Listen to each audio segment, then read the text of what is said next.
فرمانے لگے یہی تو میری اور تمہاری سوچ میں فرق ہے.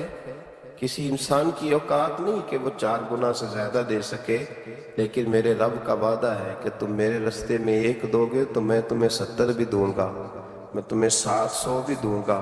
فرمایا میں نے غریبوں پہ اس نیت سے لوٹایا ہے کہ زندگی میں نفع بڑے کمائے ہیں، پر اب جو نفع لینا ہے وہ بندوں سے نہیں، اپنے رب کریم سے لینا. آپ ذخیرہ اندوزی کر رہے ہیں، آپ لوگوں کی مجبوریوں کو خرید رہے ہیں. آؤ پلٹ کے آؤ، ساری زندگی لوگوں سے تجارت کی.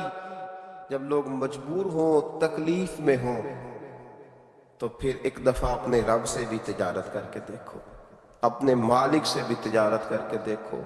اور جو رب سے تجارت کرتا ہے اسے پھر صرف دنیا کا نفع نہیں ملتا، اللہ اسے دین، دنیا اور آخرت کے نفع عطا فرمایا کرتا ہے.